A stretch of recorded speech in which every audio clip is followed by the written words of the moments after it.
আসসালামু আলাইকুম রহমতুল্লাহি অবরকাতুহু।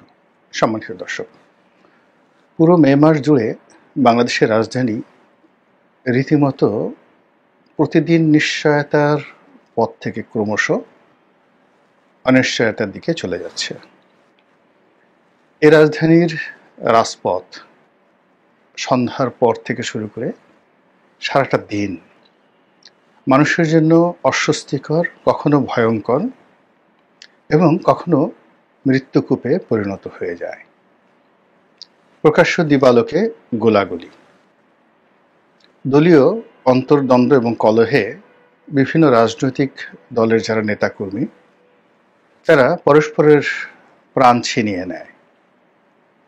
চাপাতি, দেশীয় অস্ত্র এবং দেশি বিদেশি আগ্নেয় অস্ত্র হাতে বিভিন্ন জায়গাতে ওত পেতে থাকে মৃত্যুদূতেরা। চুরি, ডাকাতি, ছিনতাই, রাহাজানি, এর কোনো বাপ মা নেই। যখন যেখানে প্রয়োজন, যখন যেখানে দরকার, সেখানেই ছিনতাইকারীরা তাদের অবাধ বিচরণে এই রাজধানীবাসীর জীবন, একই সঙ্গে সারা দেশবাসীর জীবন তছনছ করে ছেড়ে দিচ্ছে।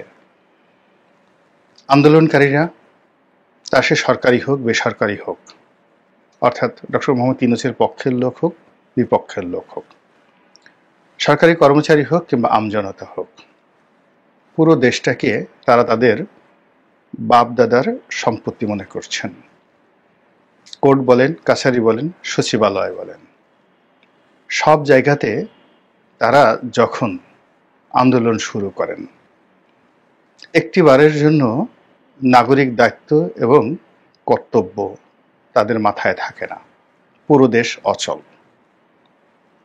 এবং এই যে গত 2 সপ্তাহ ধরে সারা বাংলাদেশ প্রায় কার্যত অচল রয়েছে।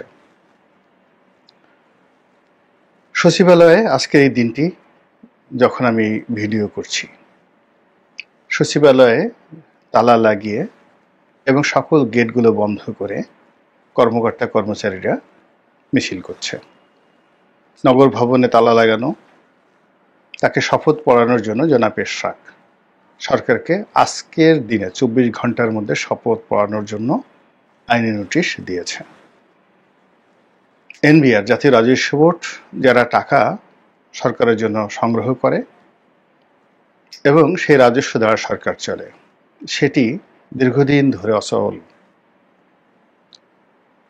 এই অচল অবস্থার মধ্যে আমরা যারা সাধারণ জনগণ এতটা অনুভূতিহীন হয়ে পড়েছি যে আমরা এই দেশের কোনো কিছু নিয়ে ভাবছি না।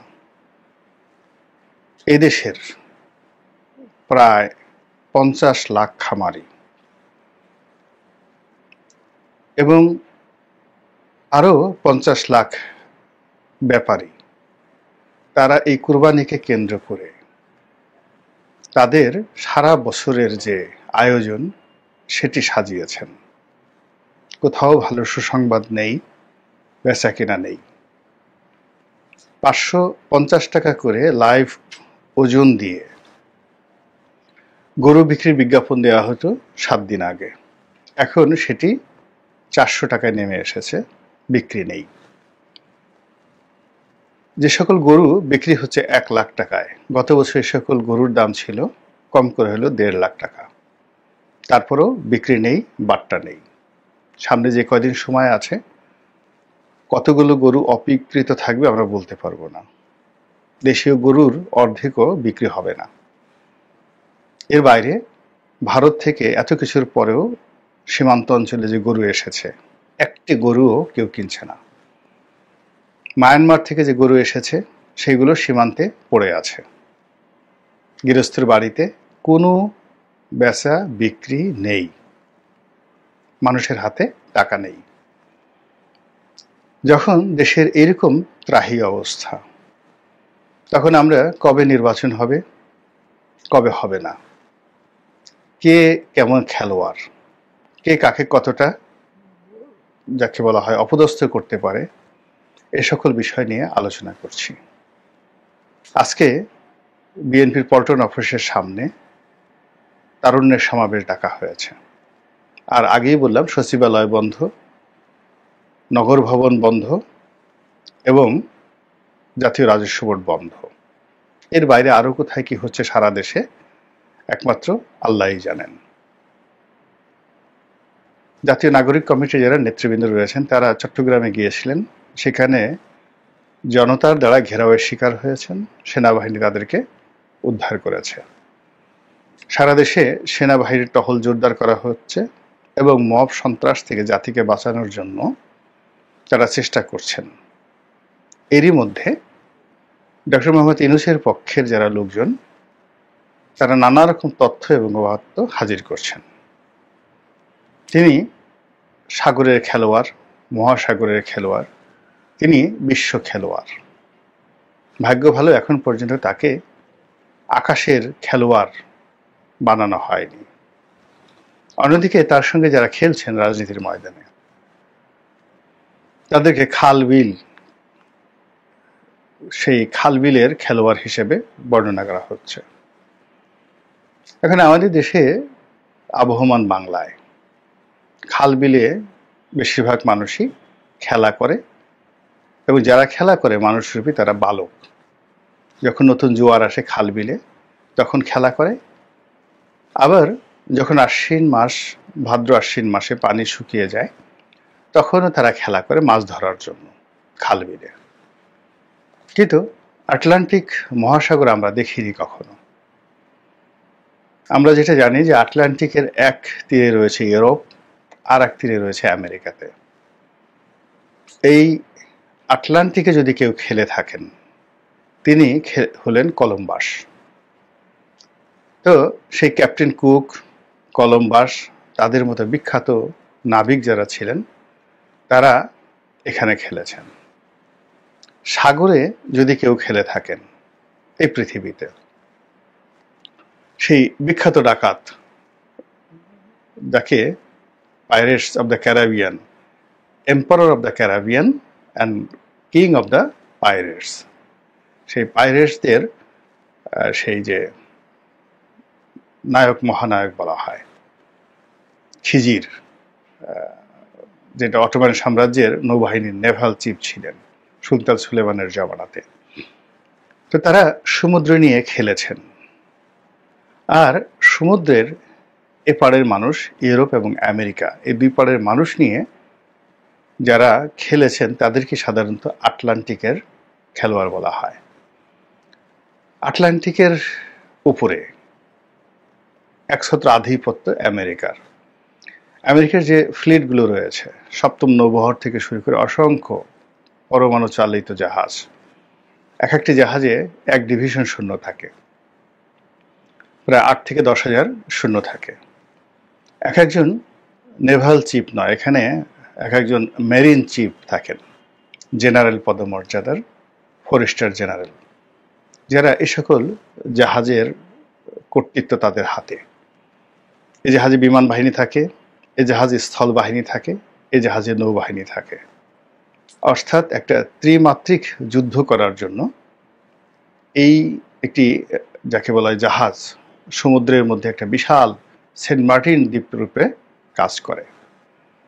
তো তারা সেই যে আটলান্টিক মহাসাগর থেকে কখনো কখনো প্রশান্ততে যায়, সেখান থেকে ভূমধ্য সাগরে যায়, সেখান থেকে রেড সিতে যায়, লোহিত সাগরে যায়, সেখান থেকে পারস্য উপসাগরে যায়, সেখান থেকে চায়না উপসাগরে এসে দক্ষিণ চীন সাগরের কাছাকাছি গিয়ে তাইওয়ান প্রণালীতে তারা চলে আসে। তারা ওখান থেকে ভারত মহাসাগরে চলে আসে আটলান্টিক থেকে। এখন বঙ্গোপসাগরে তারা আসার জন্য প্রাণান্ত চেষ্টা করছে।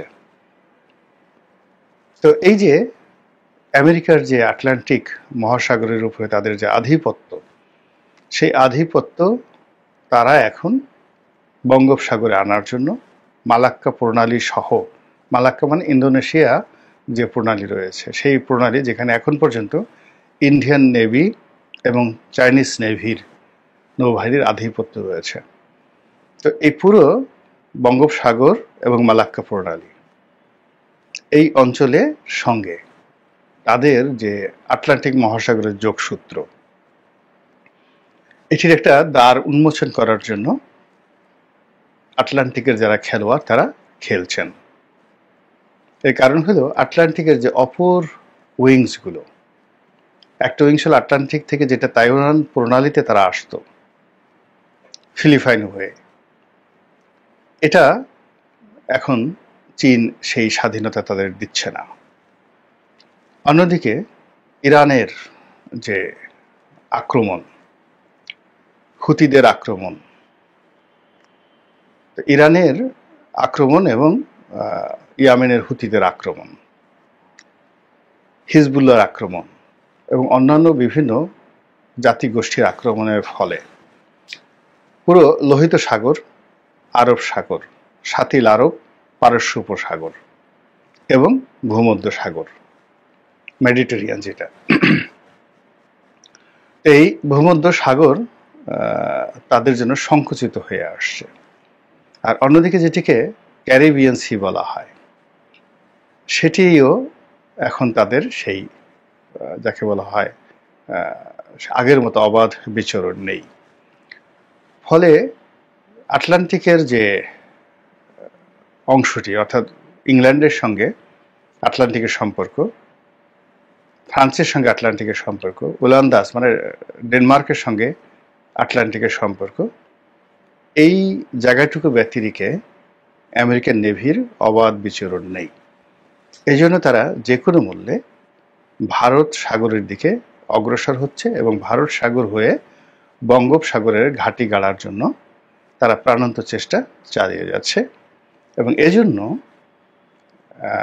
আটলান্টিকের খেলোয়াড় নিয়ে কিন্তু আন্তর্জাতিক অঙ্গনে, বিশেষ করে নেভাল দুনিয়াতে ভীষণ রকম নানা রকম ছক আঁকা হচ্ছে, নানা রকম কথা হচ্ছে, নানা রকম প্রতিযোগিতা হচ্ছে।